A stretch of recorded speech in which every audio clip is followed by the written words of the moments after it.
Thank you everyone for joining us today for the second edition of the quarterly networking meetings for researchers from Europe or with an interest in collaborating with Europe. Jackson Howard and I, representing EURAXESS North America, would like to open with a few introductory and housekeeping remarks. We have in the audience today leaders from European scientific diaspora networks, their members and researchers who are not a part of any diaspora network, but want to deepen their connections with Europe. We welcome researchers from all fields, including social sciences and humanities. So thank you all for being a part of today's diverse audience. In our first meeting in February, we had Dr. Florent Bernard, the Science Counselor of the EU delegation in the US. He shared his ideas about scientific diasporas, the importance of networking and teaming up. We talked about your expectations and the topics you would like to discuss in our future networking events. And you came up with many ideas. One of them was about career planning. So we believe that's really one of the hot topics, and especially for the early career researchers. And we wanted to touch upon this important theme. And today, as a guest speaker, Dr. Sina Safayi will talk about career development. We will discuss some topics regarding our future career plans, get to know each other, and hopefully create new connections for the future. Moreover, in each networking event, we decided to introduce you one of the European scientific diaspora networks. And today, DEFI USA is with us. My colleague Jackson is going to introduce them now. Thank you. I appreciate the warm opening of the event and the nice introduction. I'm very happy to introduce DEFI USA, as Daria mentioned. This is the French Researcher Network. We're delighted to have a spotlight on France in our recent events, given the French presidency of the EU Council for the first half of 2022. As a reminder, last month, Daria interviewed the French science counselor to the US in our virtual coffee chat with the Science Diplomat interview series.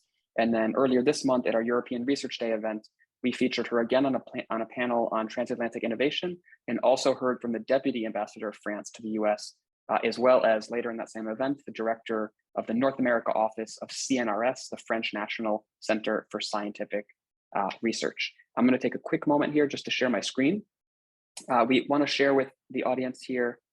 So we just want to share with you this information that some who have attended our past annual meetings last December, or our first quarterly meeting in February of this year, that we have slides that basically act as a directory of the different scientific diaspora networks. We like to think of ourselves as the primary organization responsible for finding out who these networks are, who's running them, which countries are covered, and then is a service to all of the different researchers, make them available of this information so they can also network further on their own. This is a small number of logos of the different groups. We have our own profile here as a quick example.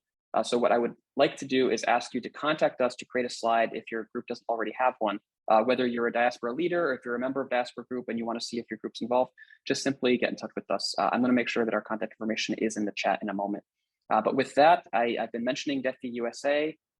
Without further ado, I want to introduce Louise Lassalle to briefly introduce the French Diaspora Network. So thank you very much, Louise. We're going to make sure that we give you co-host permissions. You can unmute yourself. And thank you for spending a few minutes with us today. I'm very glad to be here. I'm the co-founder of DEFI USA. So we started in 2018 with an online platform for scientists with an affinity with France, being in the US, so they can share and support each other.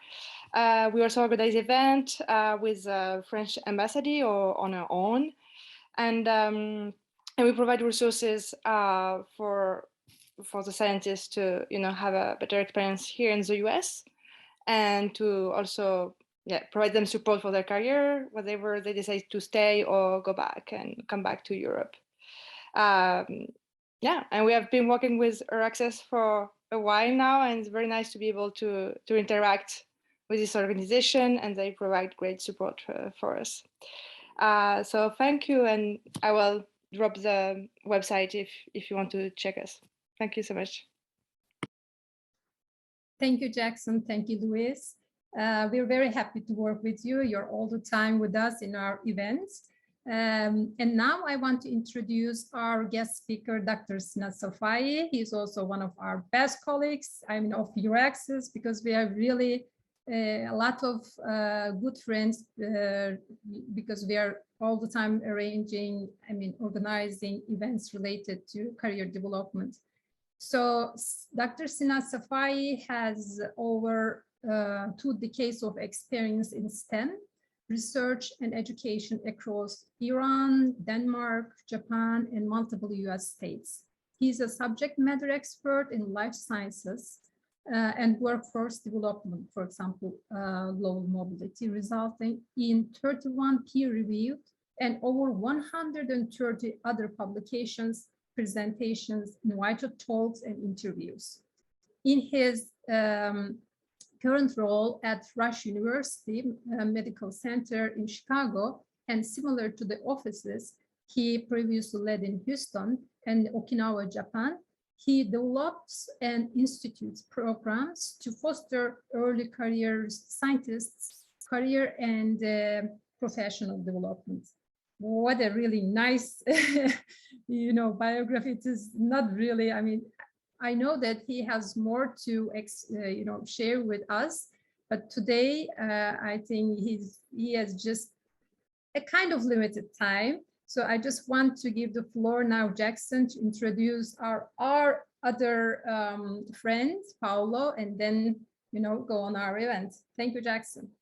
Thank you very much, Daria. So I'll briefly introduce our event facilitator, Paolo, and I'll defer to him for the order of the next set of the activity. Paolo Martinez is a certified professional facilitator, CPF, by the International Association of Facilitators and an IAF Platinum Facilitation Impact Award winner in 2020. He has been facilitating complex open innovation and societal innovation projects for more than 20 years in 30 countries, including working for EURAXESS North America in past years. And 4 continents. So Paolo, thank you for briefly explaining the format of the rest of the event, and we look forward to hearing from you and then Sina afterwards. Thank you. Thank you, Jackson. Thank you, Daria.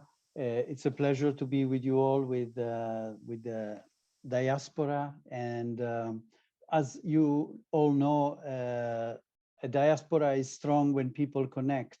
So what we do through the methods of facilitation is to create conditions and to design processes so that you can share ideas. And you will see that in this event, we have Sina's presentation that will be interrupted with some breakout session to reflect on some of the topics that Sina is triggering us with. And we will have 7 minutes of reflection in groups on the questions that you will see, and then brief them back in the group. So it's very rapid way to get to know each other and also to reflect on the stimulating points that Sina will present in a second. So back to you, Jackson. Thank you very much, Paolo. I think without further ado, I'd love to jump right to Sina. We've all been waiting with anticipation your event. So thank you for putting up your screen and sharing some thoughts with us. Thank you so much for the invite. Thank you for your very kind introduction. I have had the pleasure of collaborating with EURAXESS North America for the last 10 years, I think, and it's like home.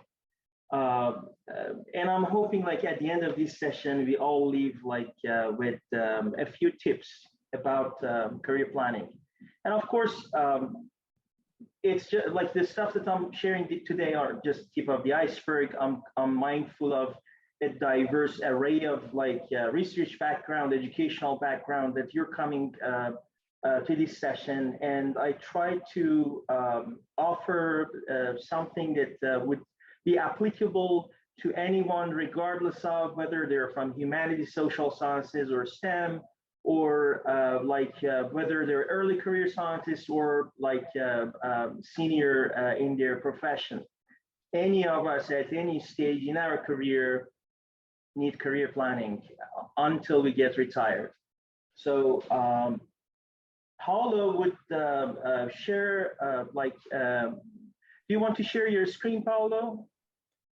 Yes, yes, thank you, Sina. So this is the first triggering question that you are opening everyone to reflect on.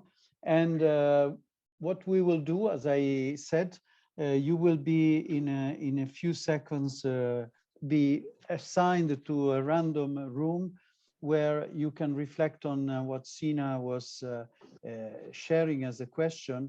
And in this case, it's a just think of one word that for you represent what is successful career planning. And in the group, each one can submit one or more words, but discuss about it within the group. So in each group, when there is a discussion, we will do round robins. So everyone has a say, and I will be in room 1. If I'm not wrong, well, Daria, you are in room 2, and Jackson in room 3, but it's just a very rapid discussion, but use the code that I'm going to share with you to answer to this question once you are in the group. So this, I have to share it with everyone and not with our colleague Rena that is in the art direction. Yes, this is the code. So you also have a direct link. And well, when you're ready, let's move to the breakout rooms and reflect and answer to these questions.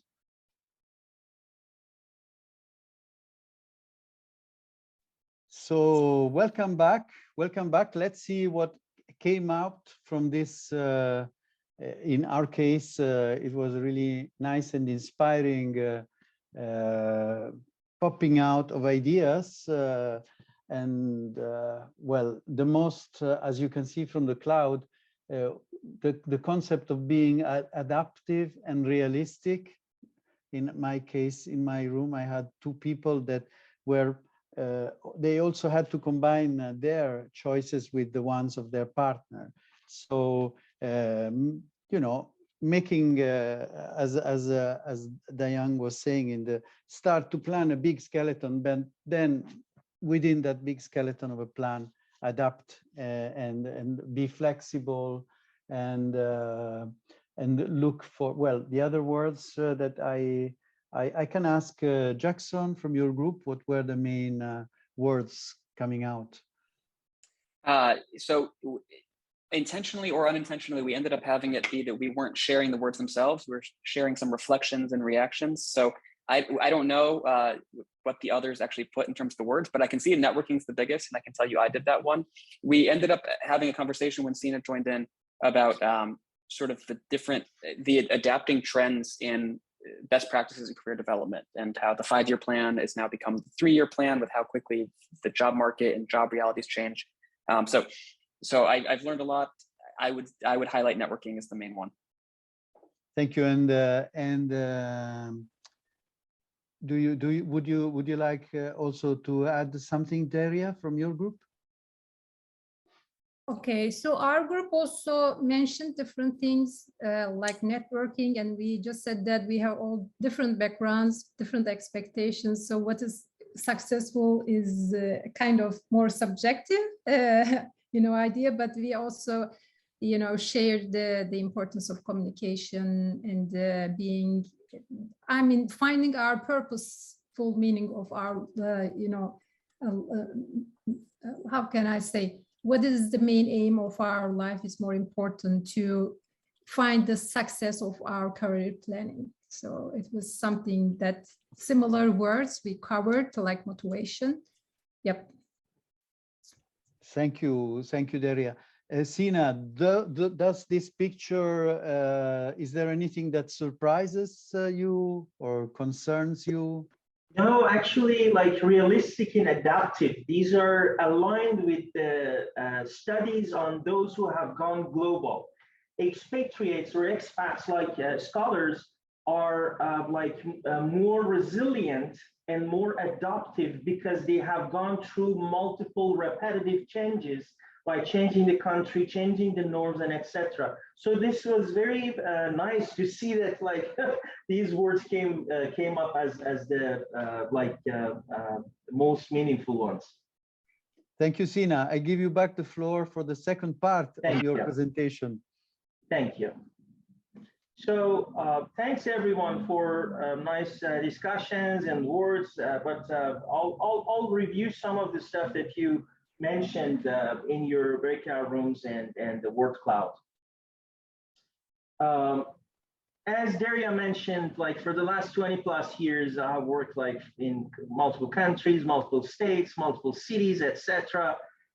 It's so exciting. So many yays and yaks, of course, ups and downs throughout the career. And every time I moved, I'm like, I've got it this time. I've lived in these many countries, these many states, blah, blah, blah. Then every time I face surprises, I've learned the lesson to be very, very cautious. And I share in the next slide, have your popcorns ready, because I want to share a few seconds of a video. I run and I run and I run and I run and I get out and I've gone nowhere. Nowhere! Right? Poor baby runs and runs and runs, does his best, and he thinks that because I'm running and I'm doing my best and I'm running so fast, I should get somewhere, right? If not now, if you haven't experienced it in your career so far, I guarantee you will experience it at some point in your career, that you're doing all the right things and you're checking all the all the boxes, but you're not getting the outcome you want. And I think being mindful of a strategic career planning would help to minimize the risk of getting into this circle. And I bring up myself as an example. In 2015, I was a 5th year postdoc. I got my PhD from University of Copenhagen, ranked 3 in the world in veterinary sciences. I was co-PI on 1.5 million grants sponsored in drug discovery, pharma, biopharma, and biotech medical device development, etc. And leading postdoc associations, founded Midwest Postdoctoral Forum. I have been doing anything a postdoc could do in terms of leadership, entrepreneurship, in terms of top-notch projects, in terms of grantsmanship. And I literally applied for more than 2,000 jobs the last 2 years of my postdoc. And I was not getting any interview invitations. And the one offer I got was in Japan. And I left United States and I went to Japan. Then in 2018, my CV is not way better than what it was in 2015, because I was working as an administrator for the next 3 years. And I learned in Rome to act like Romans. So I learned how to navigate the job market in the United States. And out of 5 job applications, I got 3 job offers. I'm now currently in the job market, and it's been about 2 months. And I haven't applied, the jobs that I got interview offer for do not exist. They are just created for me as a potential offer down the road. And I'll walk you through the process I went through, changed my perspective and my strategy in job hunting from 2015 and 2018 onward. So to summarize it, very, very summary, very, very brief shotgun approach, sniper approach. I used to copy, paste, apply, apply, apply. But sniper approach is to find an insider to not only give you insiders insights to tailor your application to that job, but also ideally promote your application internally, in that organization. And I'll talk about these briefly. And yes, you're right. It's very subjective. When we talk about career planning, that's why it's called IDP, Individual Development Plan. For each person, individual, like for each individual, we craft a different plan. For example, like if you want to let me know, like unmute and say one of your skills, what you're good at, what would you say? Okay, big picture, Helka, thank you. Grant writing, awesome, great. Designing, Ali, thank you. Perfect. So these are great examples of what you're good at. But what excites you? Like, tell me what does excite you? Like, what I'm good at in like gene expression PCR, but it doesn't excite me every morning. I'll say, oh my God, I'm gonna go like pipette for 8 hours and have a great like finger skills. So that I'm good at it, but it doesn't excite me. So think of what you're good at and what excites you.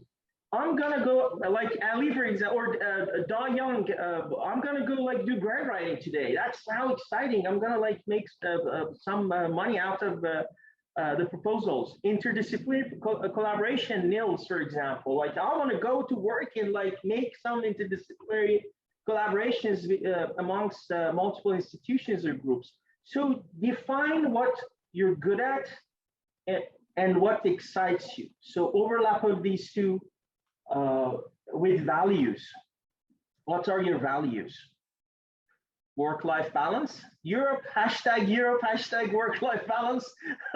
Or some might say like, I'm looking for a job with high paid salary. Some might respond that high paid salary doesn't bring happiness or money doesn't bring happiness. And the other person might respond back that like, yes, money doesn't bring happiness, but it's way more comfortable to cry in a Porsche than on a bicycle. So it's a joke, of course, I always make it, but different people, different perspectives, right? Different values. Overlap of all these three, something you're good at, excites you to do on a daily basis. Every morning I'm waking up and I'm gonna do something that I enjoy doing, which is also aligned with my values, like it's environment, it's like concern for others, it's like, and how do we get to know those? And I see in the like at least graduate student world, postdoc world, people forget that we all grow, right? Every 2, 3, 4 years. That's why it's recommended to do an annual IDP. Every year you self-assess yourself and make a plan for next year, because that's the most efficient way of planning. And there are some tools that I would like to recommend very, very highly. This one, for example, Life Value Inventory. This is for free. The link is up there. I'll share the slides afterwards with Jackson to share with the attendees later. So you don't need to make any notes. So what are your high priorities? What is your low priority? High priority, if you write it down, high priorities are the ones that are red line. If the job doesn't offer me those high priorities, I wouldn't accept it. Like in one of the areas, breakout room, one mentioned that like they would like to have independence. They would like to have autonomy. So if these are high priority for you, it's easy when you do the career exploration to mindfully of what your high priorities are in terms of life values, to eliminate the ones that might not offer that value to you and narrow down your options. So another tool is Gallup's leadership strengths. What are your top 5? Mine, all my top 5 are under like domains of executing and influencing. Now I'm going through interviews for a job which requires relationship building. So am I satisfied with my relationship building strengths, or I need to make a plan to improve some of my relationship building skills to push them to the top 5? How do I do that? So is the job aligned? What jobs requires aligned with who I am?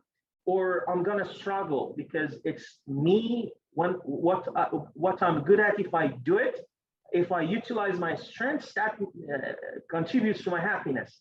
But if I have to push myself and then utilize some of the strengths that are not necessarily on my top 5, top 10, then I struggle. That's why I said in one of the breakout rooms, like over 60% of workforce in United States are constantly thinking of changing their job, because the goal is, the job hunting is great, but better is like to maintain a job and be happy at it. And why aren't we happy at our jobs? This is because like we don't do a thorough self-assessment to find the best fit for ourselves. Character strengths. What are your character strengths? Like, I come from a dictatorship, Iran, where like it was a value for me as when I grow up to speak up against it, like the regime there, or like their policies, or this like oppression. So I carried that value with me. It's not a switch on and off and say, okay, now I live in Denmark or like in the United States and I'm a different person. So it stayed with me. So I need to find a job who don't mind me being in their butt. I'm so sorry. It's recorded. Like I should have used beep. So put a beep on it on daily basis. So they need to create like a psychologically safe environment for me to be wrong, like express myself and be proved wrong. So it's very important, particularly when it comes to different leadership styles that I will be talking in my next slides about. Personality types. As an extrovert, this is me. As an extrovert, am I going to a team of like a dominantly like introverts? Should I like oppress my natural preferences? Or when it comes to big picture, once mentioned big picture and detail-oriented. I'm a detail-oriented person. Should I get involved in a project that like the outcome is expected to come out 10 years from now, or no? I know myself. I need to like have an outcome on like a foreseeable future, 1 year, 6 months, let's say. How do I, if I get involved with that project, how do I break it down in a way that it excites me and my personality type? Thinking and feeling, do I make decisions based on my heart or based on my brain? Neither is better than the other one, but each one is necessary in a team and also in a function. As an example, in the Bay Area, they have done a study on like biotech CEOs in Bay Area, San Francisco. All of them are T, those who come to conclusion based on what they think. They take hard decisions. So human sacrifice, for example, like layoffs doesn't matter to them as long as the mission is accomplished. So be mindful of where you're getting into and who you are.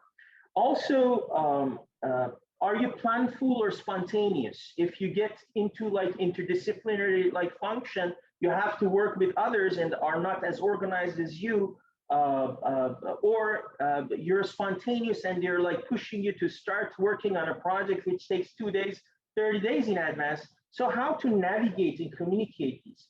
Also statistics, knowledge is power. What is appreciated in the United States, for example? This is the lifetime earning, like in the United States, based on personality traits. If you look, for example, for men, extroversion would add about $500,000, right? Just extroversion, $500,000 to lifetime earnings. And if you, it's like across all the degrees, bachelor, master, PhD. I bet if you look at it, exclude like non-doctoral degrees and look at the doctoral level workforce, that the difference becomes over $1 million in a lifetime. So in consciousness, the same.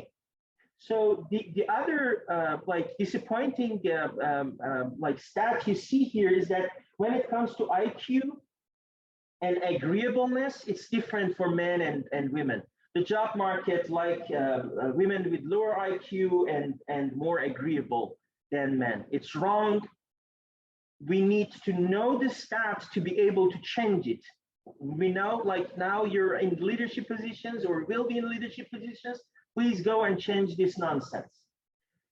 We talked about glass ceiling based on gender. Now, like there's something else called bamboo ceiling, right? They have done they have studied more than 11,000 folks in leadership positions across the United States, and they noticed South Asians outperform East Asians and whites in securing leadership positions. And consistently, it was explained by cultural differences in assertiveness. There were three Asian Americans there as well, but they had roots in South Asia. So the culture of assertiveness is why, like, for example, like Twitter, Google, these companies, you see South Asians are in the C-suite. Cultural intelligence. You, if not all, most of you have gone global at least once in or have interacted with international so often, and you're oh, I have a high cultural intelligence. It's great, but I'll explain that it might be sometimes a wrong conclusion. The workforce in the United States and all developing countries, wherever you come from, I see Austria, France, like Germany or other countries in Europe, the recruiting of skilled workers, particularly doctoral level, has become something that helps economies to stay competent.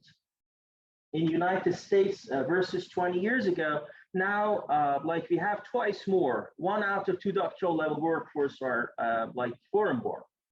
So it's important to be able to communicate across cultures. But imagine you're good at playing soccer. Where did it start? I was a kid, I was very interested in playing soccer. So the drive, the motivation. But the drive, the motivation doesn't necessarily translate into knowledge. No, I can't say I'm motivated to learn something and I know it. I have to study, I have to learn by practice and in theory. Then I can claim that I have knowledge of what the rules are in playing soccer. But then I know the rules, now I want to go to play. So I go and play, but does that mean that I'm a good player? No, you play and practice over years. You can claim that you're a good player because you can get a good outcome out of the way you play to address unexpected on the field. That's how great players are differentiated from others. Put it in the context of cultural intelligence. If you're interested in learning about other cultures, that doesn't mean necessarily that you have a high cultural intelligence. You have a high drive. And if you know a lot about other cultures, that means that you have a high knowledge, but that doesn't mean that you can put it in practice. You put it in practice and then you notice, oh, something unexpected happens, how I readjust. Because at the end, within these communications, what matters is the outcome for you, and it's your soulless responsibility to be able to readjust to a culture that is different than your own. Whether it's a country culture or work environment culture. First of all, let me tell you that I disagree with stereotyping, labeling the countries, because I'm not a cliche Iranian, nor am I a cliche American. So I am who I am, but I know I belong to a part of this chart. I'm emotionally expressive and confrontational by nature, but I worked in Japan.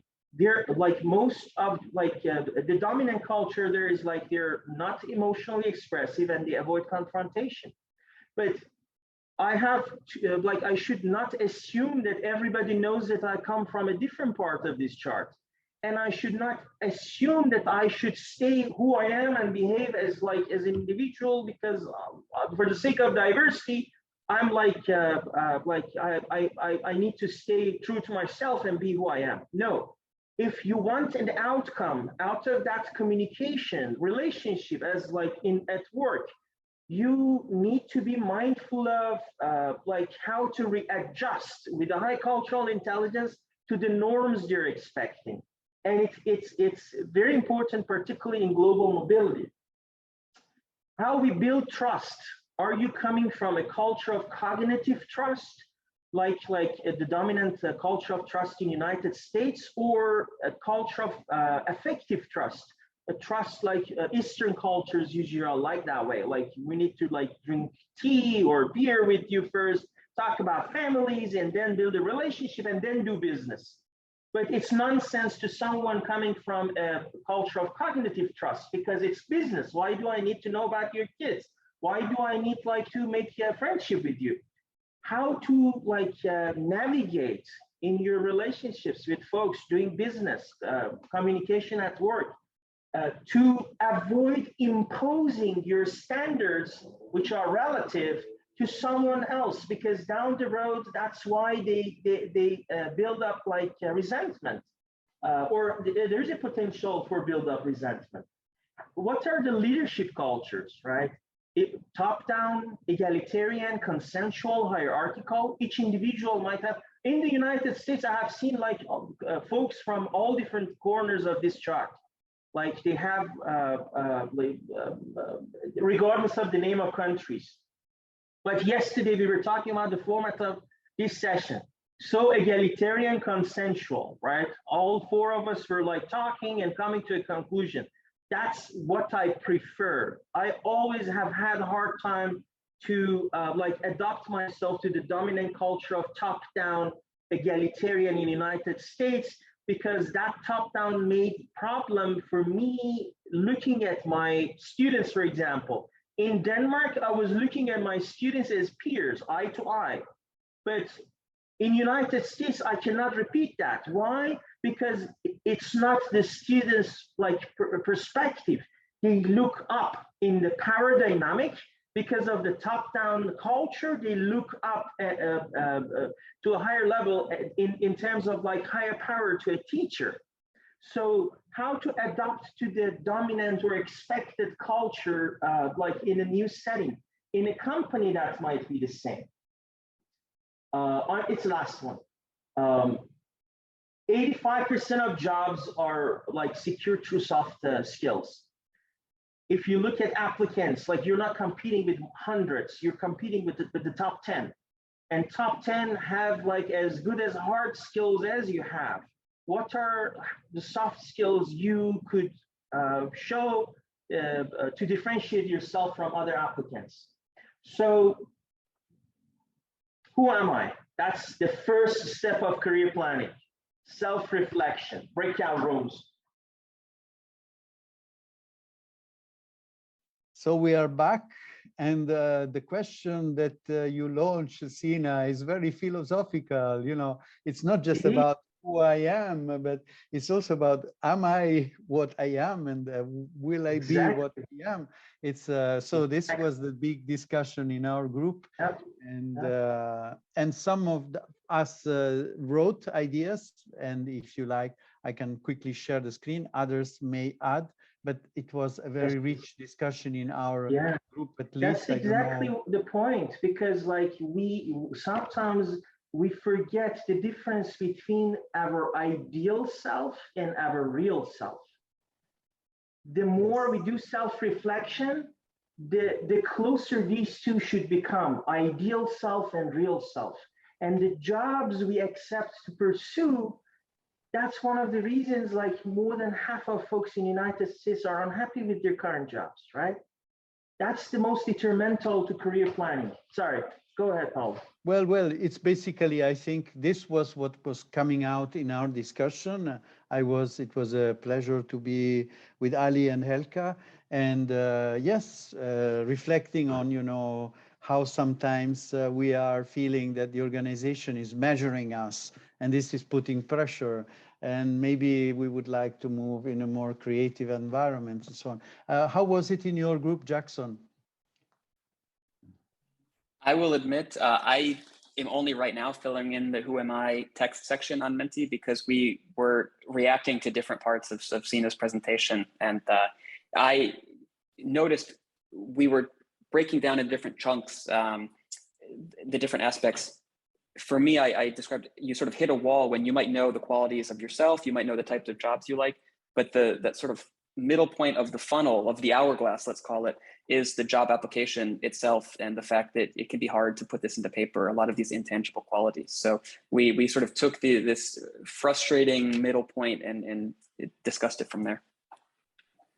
Thank you, Jackson. And Daria, in your groups? Yeah, we have Sophia and Ali, and you know, I was lucky because they were all representing, you know, ambitious science, you know, diaspora groups. So we came up with an idea. I mean, we started networking, I mean, connecting, and they said that, both of them said that really, I mean, career planning is very important. And we came up with an idea that why don't we collaborate more, for example, between Sweden and Austria, you know, why don't we collaborate? So it was a kind of idea that let's, you know, change the contact information and do something in the future. So we came with a kind of connection, you know, how we can create connection, but we didn't really talk about the values that because we had some limited time, but instead we just really decided to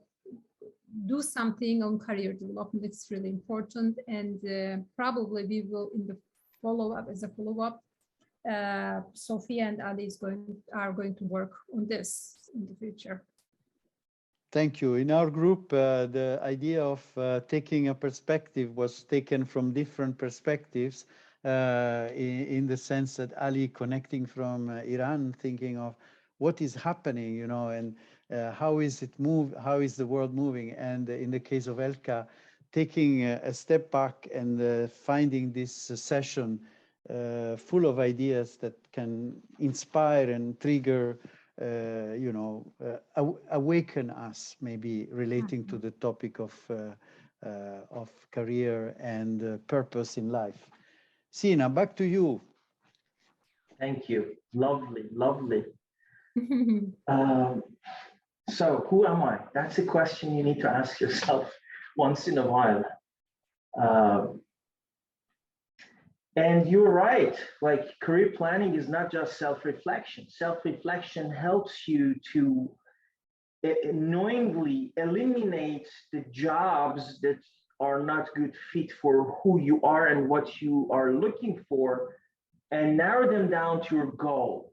And job, like career exploration, is very detrimental. I have a book I show to my students, for example, this one, Career Opportunities in Biotech and Drug Discovery. If I ask like biomedical PhDs, how many career paths do you know of? They maybe come up with like 10. While in this book, they're talking about over 200 career paths in the United States, master or PhD biomedical sciences. So we usually tend to follow what we know rather than making sure that like we're exploring our options. Remind yourself of what was the last expensive thing you bought for yourself and how many options you explore. They're compared with each other. Your career, if it doesn't deserve more, definitely doesn't deserve less attention, right? So exploration matters, narrowing down them to your goal, and the job hunting is a different like application like process, how to tailor, dissect the job ad, etc. Network, that's a different like story. For these three are tools help you self-assess your skills, interests, and values, and match you based on your self-assessment of skills, interests, and values to the closest jobs fitting who you are. Imagine PhD developed by a graduate career consortium is a good fit for humanities and social sciences, but also for those of you from biomedical and STEM sector who are not looking for research-related jobs. Half of us statistically end up doing non-research related jobs. I'm doing university administration, teaching. Imagine PhD also is a good tool for me. Chem IDP is for those of you in biochemistry related or chemistry related fields. And my IDP AAA science careers for those of you who are in biomedical sciences.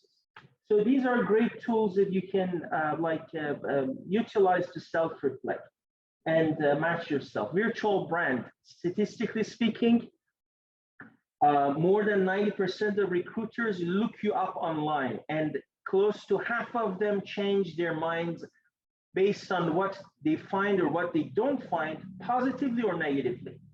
That's like a disaster, but that's the reality. So be mindful how you show up online. Regardless of where in the world you come from, you can never be as great as self-promoting yourself as Americans, particularly on CVs. If I compare the CV of my CV when I was in Denmark and my CV now that I'm in the United States, they're like exactly like this joke I found on Twitter. How would you write, I changed the light bulb? I changed the light bulb, right? Like the American version of CV. Single-handedly managed the successful upgrade and deployment of new environmental illumination system with zero cost overdues and zero safety incidences, right? Action verbs defining the role, scope of work, and outcome, right? All of these matter. How to write a CV for the job market of whatever country you're looking for the job. Avoid opportunity deserts. Opportunity deserts are places that are not offering you networking opportunities. Also, the non-farming payroll jobs are not as high as they should be. Be proactive to address your residency status. For example, United States, based on NSF data, doctoral level workforce on temporary visa make about 40% less than natural born American citizens, right? But if you take care of your residency, and it might be the same in other countries, look it up, but the residency status you address, more opportunities come regardless of what country you are looking for a job. Develop a niche, because that makes you indispensable, also leads to promotion and other opportunities. Develop an expertise that differentiates you from others. We talked about shotgun approach, sniper approach to avoid HR and application tracking systems. Also, network. Network is your social capital. That's the most valuable currency you have. In the United States, over 80% of jobs are secured through network. Equal opportunity is just like a word on a job ad. Do not get caught into illusion of equal opportunity. And I put the word nepotism. In many cultures, if you know someone and because you know someone, you get the job, that's nepotism. In United States, they have a different meaning for networking. Do I understand it? I don't. But when in Rome, act like Romans. Some might say network is a live reference for you. So develop a pitch. I see particularly grad students, postdocs, they talk about the receptor they're working on, they talk about the mentor they have, how many Nobel laureates could you name that you expect me to know your mentor, and you're wasting a few seconds by bringing and distracting me from the point I need to learn from you or about you. So develop a pitch, make them curious to learn, and develop multiple pitches. Read the room, read the folks. For example, one of my pitches, I train, I have 2 doctorate degrees, but now I train sheep to walk on treadmill, right? What? So it brings up more questions and make them more. Attend events, zillion opportunities, particularly during COVID. Incubators, founder institution, general assembly, Internations, which is an international version of meetup groups, internations.org, all across the world, including United States. Women in bio, women in tech, association of women in science, inclusive of everyone, mentoring programs they have, networking events they have, diasporas, all Sweden, Sofia, I see she's here, they have coffee breaks. Why not attending their sessions to learn about Sweden and network with Swedes in the United States? Informational interviews are your key.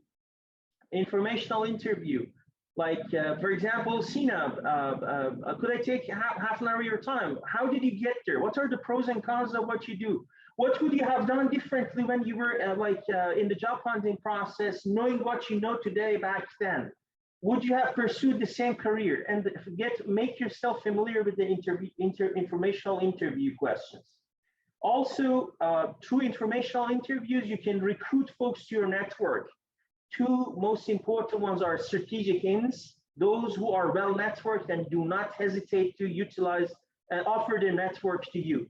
Two subject matter experts on different topics, immigration, like hard skills, for example, like, I don't know, like animal models, or like whatever other topic you are pursuing. Experiential learning opportunities, internships, externships. These are real world experiences that you can put on your resume and CV without needing to have an employment in that sector if you want to switch or develop a niche in a different path. So, how do I network effectively? I don't think we have time for the breakout room for this. I hope I have given you enough of food for thought. But remember, as those who have gone global, all these bullet points highlighted on this slide are based on studies. How, like, it's like you as a global, researcher, or someone who's as an expat, or someone who has gone global at least once, you would contribute so much to any group, including in enhancing creativity and better performance. Match it with your pitch. For example, one of the pitches I have is like, I did in my current office, I did something that cost University of Chicago 5 years, $2.5 million of NIH grant, and I did it with zero budget and within 2 years, right? Making them curious to ask, like, oh, what did you do? How do you measure that? And etc. So enhance performance as well. So feel free to connect, and if I can be of any support anytime, don't hesitate to reach out. And thank you, and sorry for going over time. No, don't worry. It was very inspiring, and actually, we really would like to take your question on the last breakout, even if it's just for 5 minutes, because you already told us the tips. Certainly. On how to network effectively. Certainly. So we have a 5 minute, and then yes, go back to the plenary, and then we also again have the possibility here to write ideas. And Jackson, so Reina split us up again, mixing us with new people. And if you like, Sina, you can also join. Yes, please. And I encourage everyone to at least connect with one person you didn't know before from this session after this session. If you do that, mission accomplished.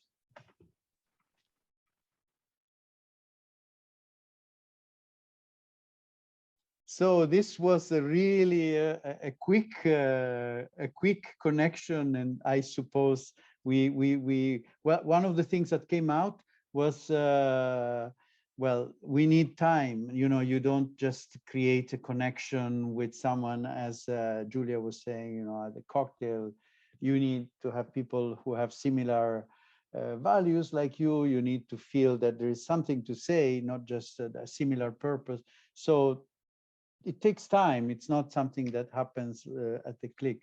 On the other hand, we just had a quick round, but Carla was saying that before the COVID, she was attending lots and lots of thematic events, and from those, then people would connect over LinkedIn. So a kind of safety in numbers, you know, going and meeting and harvesting connection. Ali, we didn't have so much time because the rounds were quite quick. Jackson and Daria, what happened in your room? We agreed that we were eagerly anticipating what other people were going to say.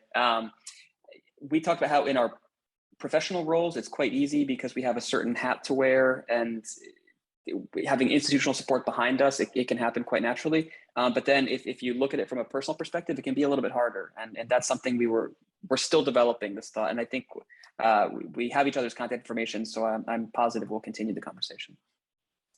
Yes, and in our group, it was really interesting, and we came up with really nice ideas. For example, Ala said that skills and talents are more important than nepotism. I mean, nepotism is something different. So she mentioned about her experiences, but Niels came with really another idea that how, because in his job, his job is networking. So I asked, how do you make it more, the networking, how it's working? And he said, I make it interesting. And I said, how do you make it interesting?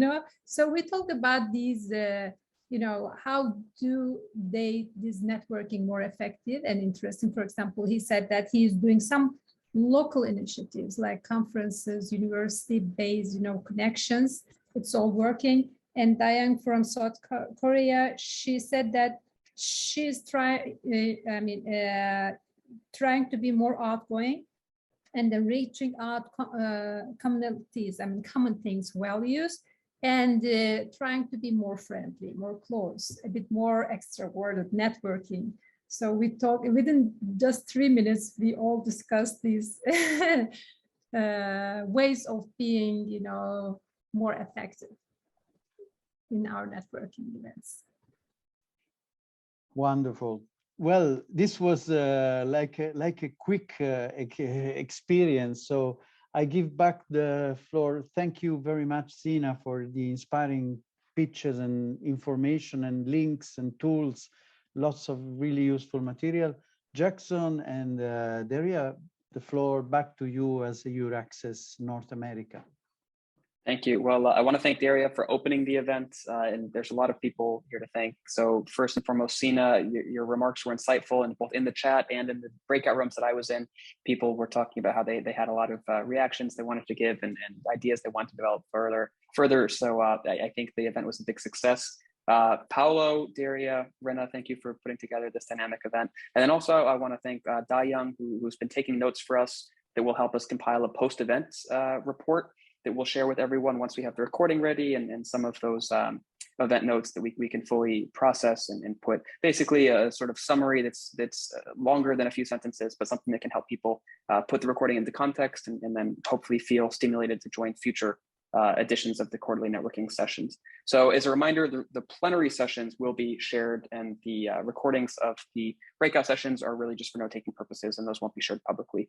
So as Sina mentioned, we'll encourage you to keep in touch with each other if you've connected with people, if you found other people in the audience interesting. And then in that same sense, if there are topics of conversation that I think many of you are members of different researcher diaspora networks, if there are common topics of interest that you want to see or in an organized fashion, we at EURAXESS North America can most likely facilitate this. We have a license for the project management software Basecamp. We also, through Paolo Martinez, have a lot of really good best practices and insights that he shares with us. So if among yourself, you form small social groups and you think there's a way we can keep the conversation going on a couple of these topics, we will create a Basecamp project for you, maintain it, but basically allow you to continue the conversation on your own with a little bit of support from us. So these events, these quarterly networking sessions are, for us, it's an ongoing experiment to better serve you as researchers with a connection to Europe or to North America. So we hope to strengthen those transatlantic ties. Share your feedback with us, please. I will be putting together a really brief post-event survey that you can spend probably about 1 minute in an email that you'll be getting later this week, and eventually the recording as well. So I'll just wrap up by saying thank you all for spending your time with us today, and we hope to see you at our upcoming events. Thank you very much. Thank you. Thank you for joining us. Hope to see you again in our future events.